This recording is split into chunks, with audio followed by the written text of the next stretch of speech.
무화과나무의 비유를 배우라. 그 가지가 연하여지고 잎사귀를 내면 여름이 가까운 줄을 아나니 이와 같이 너희도 이 모든 일을 보거든 인자가 가까이 곧 문 앞에 이른 줄 알라.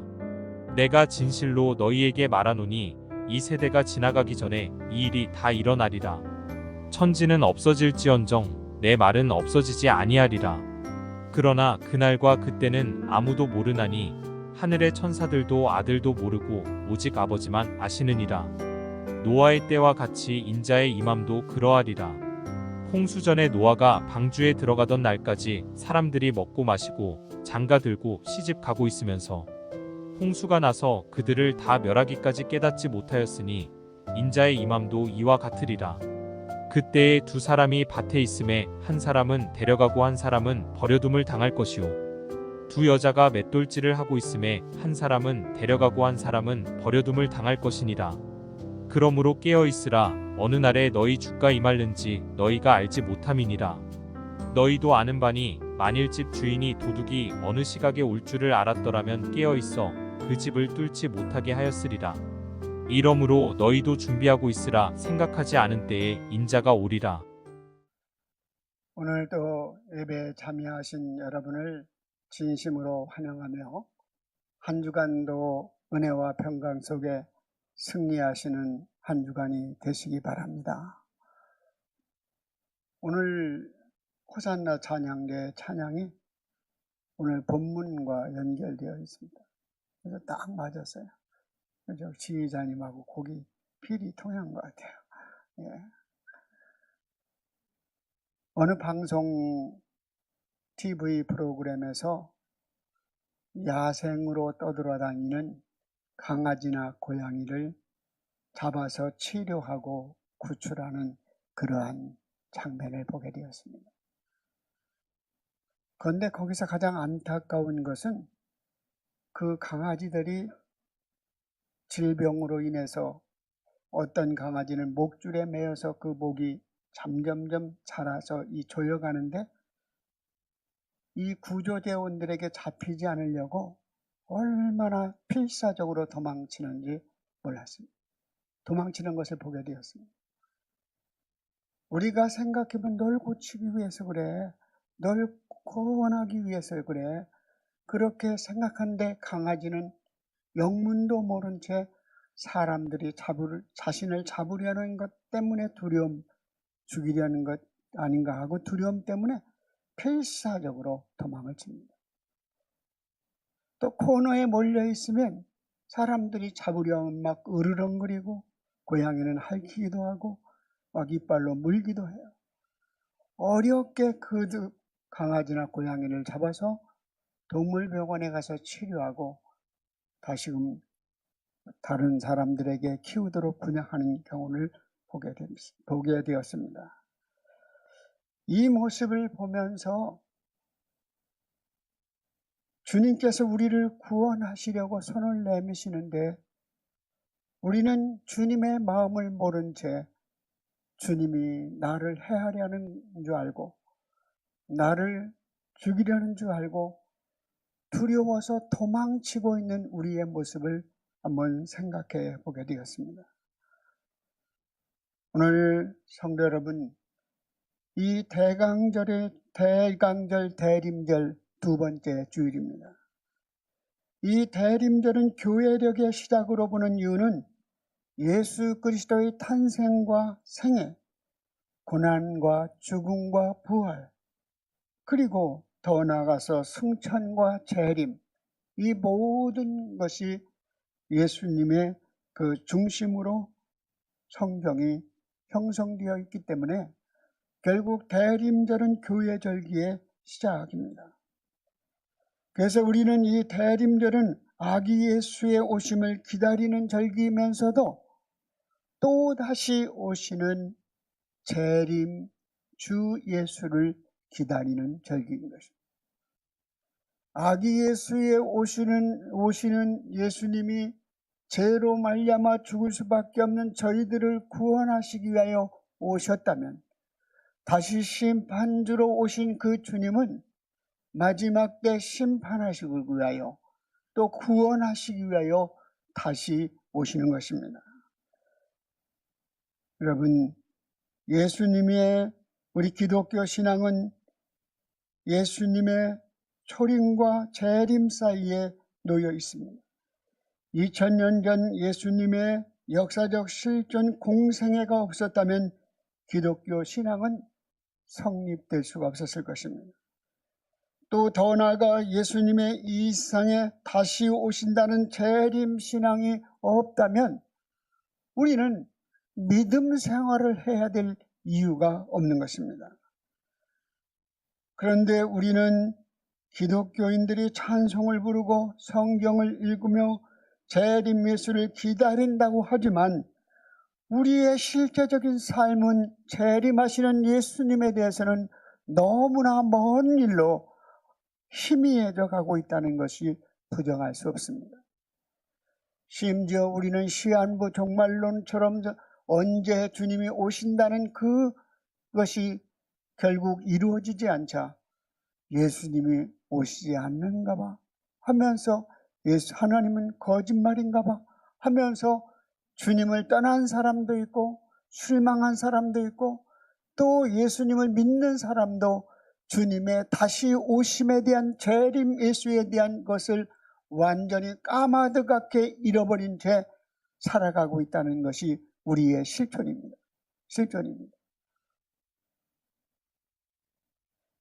그러나 이 대강절 대림절을 시작하면서 우리는 생각해봐야 될 단어 중에 하나는 예측 가능한 일과 예측이 불가능한 일이 공존하고 있다는 거예요.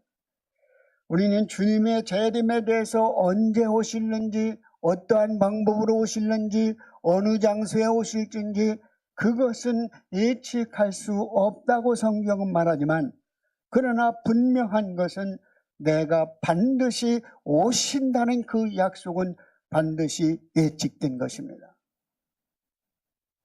판도라의 상자 이야기를 여러분이 잘 아실 것입니다. 그리스도마 신화에 나오는 이 판도라라는 여신은 제우스 신에게 상자를 선물로 받습니다. 이 세상에 내려오면서 상자를 제우스 신이 판도라에게 이 선물을 주면서 이 상자를 절대로 열으면 안 된다고 합니다. 그런데 너무나 판도라 씨는 그것이 궁금하고 견딜 수가 없어요. 그래서 어느 날인가 판도라 상자를 열어버립니다. 그랬더니 거기에서는 질병도 나옵니다. 그리고 가난, 슬픔, 전쟁 모든 악이 막 쏟아져 나오는 것을 알게 되고 놀라서 덮어버립니다. 마지막 빠져나오고자 했던 희망이라는 그것을 결국 보지 못하고 덮어버렸어요. 미래라는 것을. 그래서 우리 사람들은 결국은 미래에 대해서는 온전하게 완전하게 예측할 수 없다는 것입니다. 우리는 오늘 이 말씀을 속에서 우리는 성도의 정체성은 무엇이냐? 꼭 기억해야 될 것은 우리는 아기 예수를 오신 예수님을 믿어 우리가 구원받았다는 십자가의 사건과 부활을 믿는 것뿐만 아니라 성도의 정체성은 종말적인 생각을 가지고 깨어있는 삶을 살아가는 사람이 성도인 것입니다. 그러니까 예수의 다시 오심을 준비하며 살아가는 사람들이 성도라는 삶, 성도의 삶이 되어야 한다는 것입니다. 오늘 예수님은 언제 오실는지 우리는 알 수 없지만 분명한 것은 그 약속대로 주님은 반드시 오신다는 말씀입니다. 우리가 종말을 생각할 때 역사적 종말이 있고 개인적 종말이 있습니다. 오늘 역사적 종말은 3절부터 31절까지 모든 역사적 종말의 징조들을 보여주고 있습니다. 그 종말의 징조가 뭐예요? 전쟁, 기근, 그리고 핍박, 그리고 사랑 없음, 이러한 모든 거짓 선지자, 그들이 너희를 미혹하리라 쭉 내용이 나옵니다. 그리고 자연적인 종말론에 대해서 29절 이하에 보면 해가 어두워지고 달이 빛을 잃고 별들이 하늘에서 떨어지며 하늘의 권능이 흔들리리라.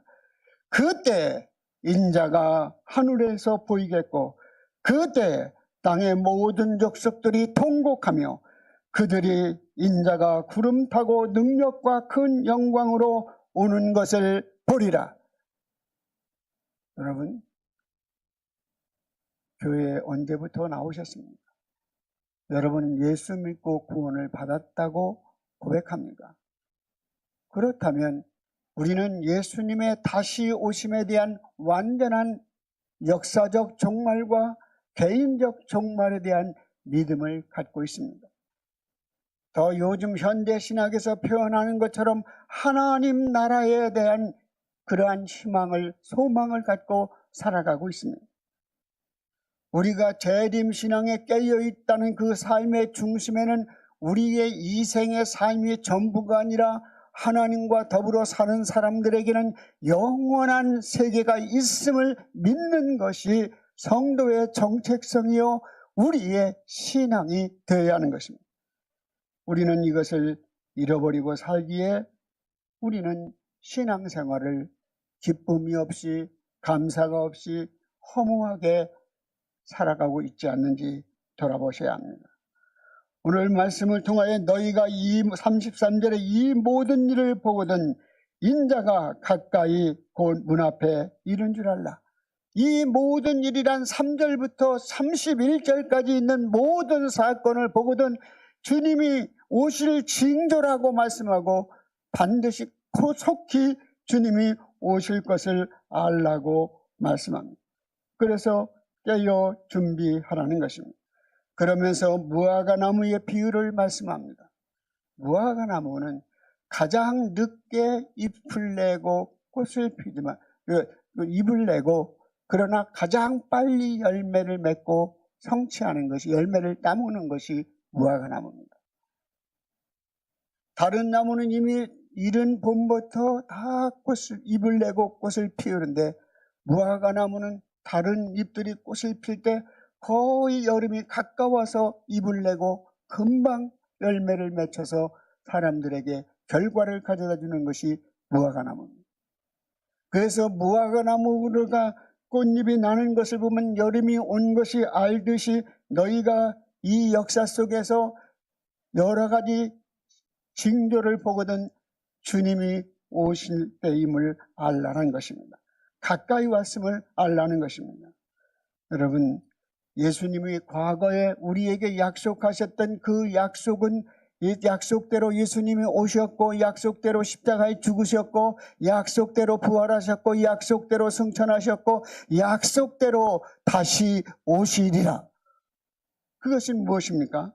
성경 이사야 40장 8절에 푸른 마르고 꽃은 시드나 하나님의 말씀은 영원히 서리라고 말씀합니다.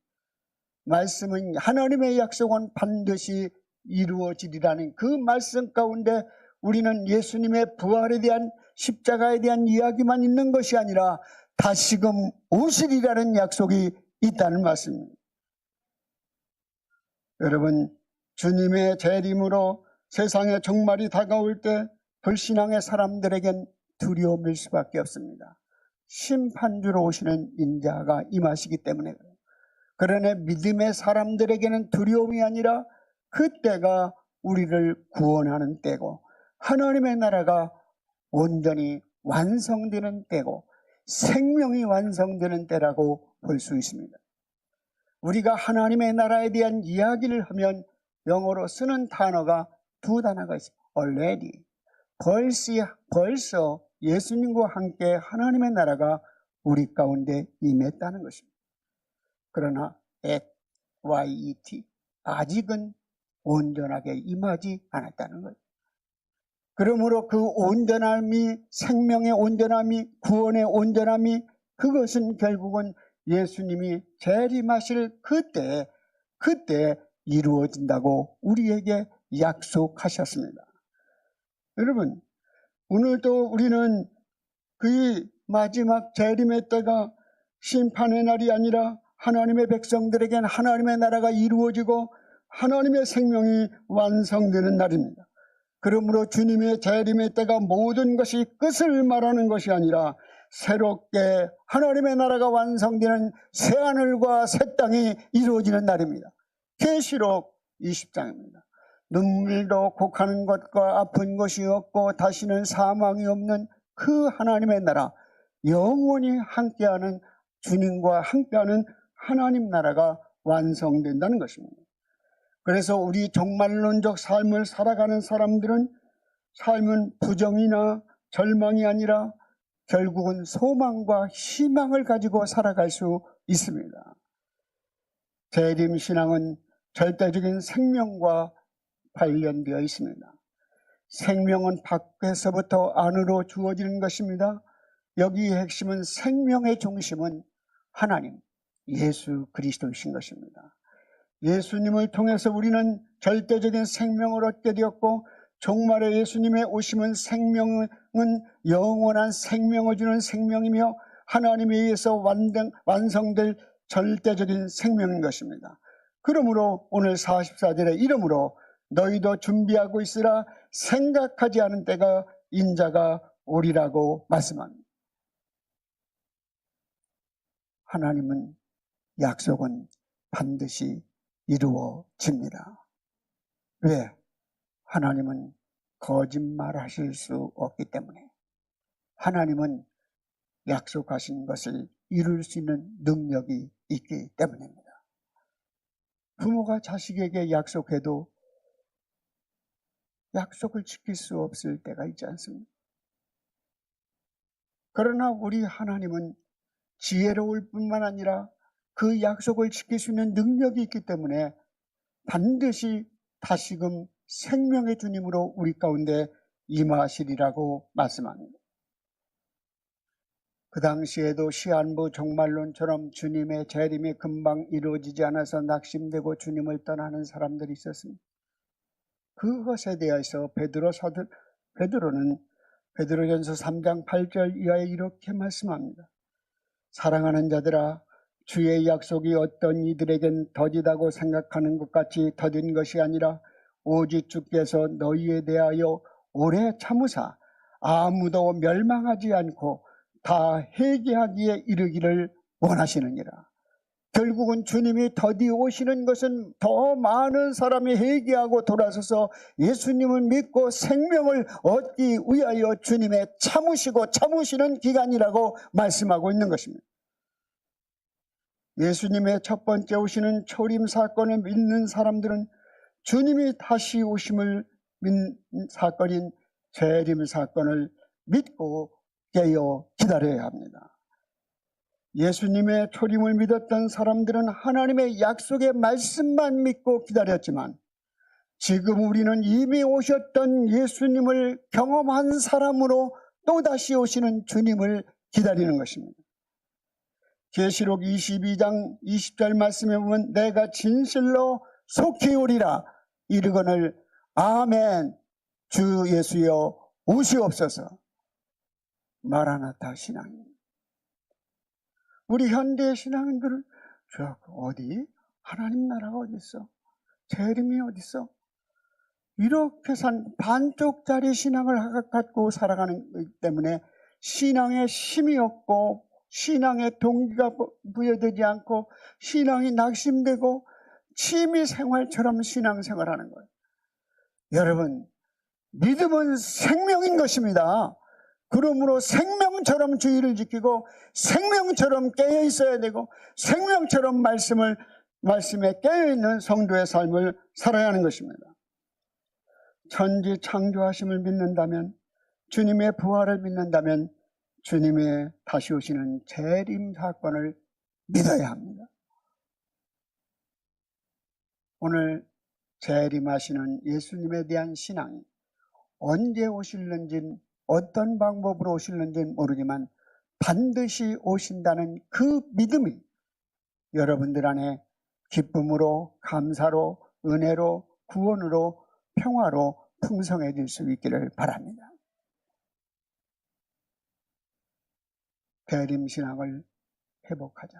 왜? 대림절은 예수의 오심을 기다리는 절기이며 다시 오시는 예수님을 기다리는 절기이기 때문입니다. 두 번째, 우리는 깨어 준비한다는 것을 무엇을 의미하는가? 그것에 대해서 함께 말씀을 나누고자 합니다. 이 깨어 있다는 말은 육신적으로 깨어 있음을 의미하는 건 아닙니다. 현 시대에 많은 사람들이 불면증으로 고통당하고 잠 못 이루는 밤을 살아가고 있습니다. 주님이 언제 오실지 두려워서 그럴까요?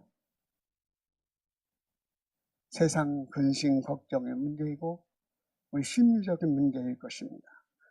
그러나 여기 깨어 있음이란 말은 정신적으로 깨어 생각하는 삶, 그리고 우리의 근원을 생각하는 삶을 의미합니다. 성경에 로마서 13장 11절에 또한 너희가 이 시기를 알거니와 자다가 깰 때가 벌써 되었으니 이는 이제 우리의 구원이 처음 믿을 때보다 가까웠습니다. 밤은 깊고 낮이 가까웠으니 그러므로 어둠의 이를 벗고 빛의 갑옷을 입자. 방탕과 술 취함을 버리고 예수 그리스도의 옷을 입자라고 말씀하죠. 그런데 오늘 말씀에 보면 집주인이 도둑이 언제 올 줄 알았다면 깨어 있어 도둑이 그 집을 뚫지 못하리라. 이러므로 여러분이 깨어서 준비하고 기다리면 생각지 않을 때 주님이 오신다 할지라도 두려워야 될 이유가 없습니다. 자기 생명을 지킬 수 있기 때문입니다. 깨어있는 성도는 언제 주님의 재림이 이루어져도 두렵지 않습니다. 왜냐하면 항상 준비하고 있기 때문입니다. 오늘 노아의 홍수의 이야기, 시집가고 장가가고 먹고 자고 그들이 그러다가 노아는 산 위에다가 방주를 짓고 있거든. 사람들이 하나도 그 노아의 말에 귀를 기울이지 않았습니다. 그러나 어느 날인가 햇빛이 쨍쨍한데 갑작스럽게 소낙비가 내리기 시작하니 홍수가 져서 노아의 가족만 구원을 받고 그것을 믿지 않았던 사람들은 다 홍수의 죽음을 당합니다. 또 오늘 개인적인 사건일 수 있는데 한 가정에 두 사람이 밭에서 김을 매다가 맷돌을 갈다가 한 사람은 올리움을 받고 한 데려감을 당하고 한 사람은 버려둡니다. 하나님의 심판의 엄중함을, 공의로우심을 보여주고 있습니다. 너는 이 사람아, 내가 아는 사람이 네 남편이니까, 내 아내니까, 내 자식이니까 너도 구원을 데려감을 입는 것이 아니라 그의 믿음대로 엄중하게 하나님이 공의롭게 심판하신다는 말씀입니다. 여러분, 주님이 오시는 날 깨어있기 위하여 현재 나의 삶에 깨어 있어야 합니다. 여러분, 주님의 재림을 확신하는 사람은 깨어 있어야 된다는 것입니다. 여러분, 깨어 있다는 의미가 무엇인지를 또 한쪽에 생각해 보고자 합니다. 요한복음 1장 1절에 보면 태초에 말씀이 계시니라 이 말씀은 하나님과 함께 계셨으니 그는 하나님이라. 이 태초란 말을 독일어는 앙팡입니다. 앙팡하면 뭐 생각나요? 택배. 앙팡의 in the beginning, 시작의 근본을 말하는 거예요. 태초에 말씀이 계시니라 이 말씀은 하나님과 함께. 결국은 우리 이 앙팡이라는 의미는 우리는 근본적인 것을, 근원을 생각하고 나의 생명이 어디서부터 왔는가? 나의 존재가 어디서부터 이루어졌는가? 해와 달과 별과 꽃과 나무들이 어디에서 생명을 얻었는가? 근원을 생각하는 삶이 깨어있는 삶이라고 말합니다. 이 삶은 더 쉽게 표현하면 우리는 어떤 일을 하든지 내가 죽어야 할 존재라는 사실을 알고 있다면 현실에 너무 집착하지 않을 수 있다는 거예요. 스티브 잠스는 어려운 결정을 할 때, 가장 중요한 결정을 할 때 내가 지금 있는 자리가 영원한 것이 아니며 언젠가는 나도 죽는다는 것을 생각하며 결정할 때 자기의 욕망이라는 욕심이라는 함정에서 벗어날 수 있다고 말했습니다. 우리의 어려운 결정을 하는 순간에 일상인 것이 전부가 아니다, 이 생각을 하고 결정을 해 나가는 거예요. 우리는 기차에 오릅니다. 기차에 좀 지저분한 것이 있습니다. 그냥 지나칩니다. 그리고 좀 시끄러운 아이디 그냥 되게 지나칩니다. 왜요? 얼마 가지 않아서 내릴 것이기 때문에 그렇습니다. 그 기차에 영원히 머물러 있을 것이 아니기 때문에 그렇습니다. 그 기차 안에서 나를 불편하게 하는 것이 있습니다. 그러나 그 불편함을 감내하면 시간이 지나면 이것도 지나가리라. 결국 기차에서 내릴 시간이 다가오기 때문입니다. 우리가 일상을 살아가면서 우리를 불편하게 하고 마음 아프게 하고 고통스럽게 하는 어두운 일들이 많이 있습니다. 그러나 이것이 전부가 아닌 영원한 하나님 나라에 올 때 이것은 다 쓰레기에 불과할 것입니다. 그러므로 우리가 깨어있다는 것은 인간의 한계를 알고 죽음의 한계를 알고 그리고 영원한 하나님의 나라를 준비하는 삶이 깨어있는 삶이라고 볼 수 있습니다. 그래서 하나님은 생명을 주시는 분이며 생명의 주인이다라고 우리가 믿고 결국은 우리의 삶이 있는 자리가 은혜의 자리임을 깨닫는 것, 이것이 깨어있는 삶의 자세인 것입니다. 모든 인간이 개인적 종말이든 우주적 종말이든 간에 언젠가는 종말을 향하여 달려가고 있고 언젠가는 종말에 이를 때가 있습니다. 그때 두려움이 아니라 기쁨으로 주님과 함께하는 자리에 갈 수 있는 희망을 소망을 갖고 살아가는 의정부영락교회 성도님들 되시기 바랍니다. 여러분, 하나님의 말씀에 깨어 있다면 우리가 죄인이라는 사실을 깨닫게 되고 죄인이라는 사실을 깨닫게 되면 나는 구주가 주님이 필요하다는 것을 알게 됩니다. 주가 필요해. 주가 필요해. 복음성가 있잖아요. 여러분, 우리의 삶 속에 주가 필요하다는 사실을 깨닫고 주님을 믿고 살아가는 존재가 되는 것입니다. 성도가 늘 깨어 있다는 것은 성도의 시대의 흐름을 분별할 수 있는 영적인 눈이 띄어 있음을 의미하지만 그 깨어 있음은 결국은 우리는 주님과의 깊은 관계 속에 머물러 있는 상태를 의미합니다. 존 비비어라는 유명한 신학자이며 목회자가 있습니다. 그는 영적인 성숙은 그가 얼마 동안 오랫동안 교회를 나왔느냐의 문제가 아니라 얼마나 하나님의 말씀에 순종하는 삶을 살아가느냐가 문제라고 표현했습니다. 영적의 성숙은 시간에 의해서 성취되는 것이 아니라 순종에 의해서 성취되어 간다는 것입니다. 20년, 30년 교회 나와도 순종은 조금 1년, 2년 나와도 순종의 깊이가 더 깊어지는 사람. 그러므로 영적 선숭의 깊이는 여러분의 시간이 아니라 순종의 깊이가 영적인 성숙도라고 표현했습니다. 독일의 유명한 신학자의 목회자인 보네퍼의 삶을 소개하며 마치려 합니다. 보네퍼는 가장 싫어했던, 거부했던 그의 신앙은 값싼 은혜였습니다. 그리스도인들이 은혜를 받은 만큼 은혜 받은 삶을 살아내지 못한다는 거예요. 예수님의 십자가의 죽으심으로 죄를 용서하셨고 우리를 구원하셨는데 그 은혜 받은 자리에 삶을 살아내지 못한다면 주님의 그 은혜가 값비싼 은혜가 값싼 은혜로 전락해버렸다는 거예요. 우리는 값싸게 얻었지만 주님은 우리에게 생명을 주시기 위하여 가장 값비싼 생명을 지불하며 우리에게 은혜를, 생명을 베푸신 것입니다.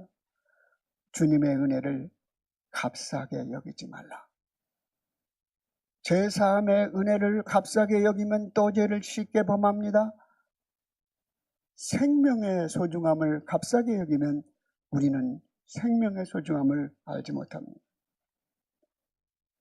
독일어로 사명이라는 단어는 아우프가베라는 단어를 사용합니다. 아우프가베. 이 가베라는 단어는 은혜라는 단어입니다. 여러분 어린아이들 가베 있잖아요. 가베. 그게 은혜라는 뜻이에요. 독어로. 그 안에 있는 은사를 끌어내는 게 가베. 근데 아우프란 말은 after, above. 그 은혜에 더해지는 것, 그리고 더 그 은혜 후의 삶, 그것을 말합니다. 그럼 가베가 은혜라면 아우프 가베는 은혜가 베풀어졌을 때 그 다음 은혜 위에 은혜의 그것이 무엇입니까? 그것을 아우프 가베는 사명이라는 뜻이에요. 그러니까 우리의 삶 속에 은혜가 베풀어진 것을 안다면 사명의 삶이 우리에게 있어야 한다고 생각한 사람이 본해포입니다. 우리에게 꼭 필요한 말씀이라고 볼 수 있습니다. 그래서는 그는 세 가지에 대해서 말씀합니다. 첫째는 은혜에 따르는 사명의 삶을 살아가라. 두 번째는 은혜 받은 자로 윤리적인 삶, 책임적인 존재로 살아가라는 것입니다. 요즘은 권리는 많은데 책임은 생각하지 않는 사람들이 너무나 많아요. 우리는 권리만큼 거기에 대한 책임이 있습니다. 우리는 은혜 받은 만큼 윤리적 삶, 책임적인 삶이 우리에게 있어야 합니다.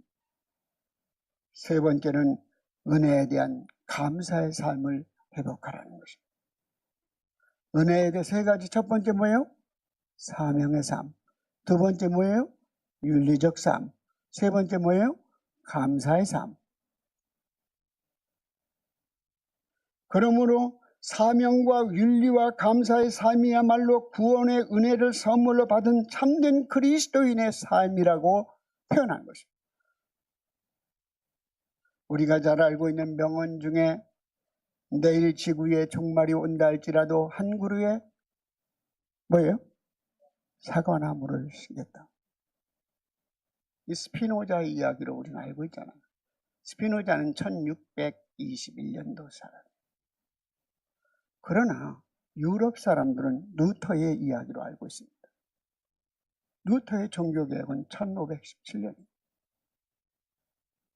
그렇다면 그 것은 왜 그러냐면 그 독일 나치 독일 그 삶 속에서 고백교회라는 교회가 생깁니다. 나치에 항거하는 고백교회. 거기에 루터의 말을 우리가 기억하자. 그 루터의 말은 뭘로 표현됐냐면 내일 지구에 종말이 온다 할지라도 오늘 나는 한 그루의 나무를 심겠다. 우리가 살아가는 삶의 현실이 답답하고 비참하고 어둡다 할지라도 우리는 내일의 희망을 담아 한 그루의 사과나무를 심는 일상으로 내일을 준비하는 삶을 살아가는 여러분이 되시기 바랍니다. 여러분, 밭에서 일하다가 맷돌을 갈다가 그리고 무화과나무의 비유, 그 노아 홍수의 비유, 공통적인 특징은 일상적인 삶 가운데 호련히 출산을 앞두고 있는 임산부가 갑작스럽게 진통이 온 것 같이 그 삶의 자리에 임하리라고 말씀하는, 기도할 때 임하는 게 아니고 찬송할 때 임하는 게 아니고 일상의 삶의 자리에서 주님의 나라가 임하실 것이라는 거예요.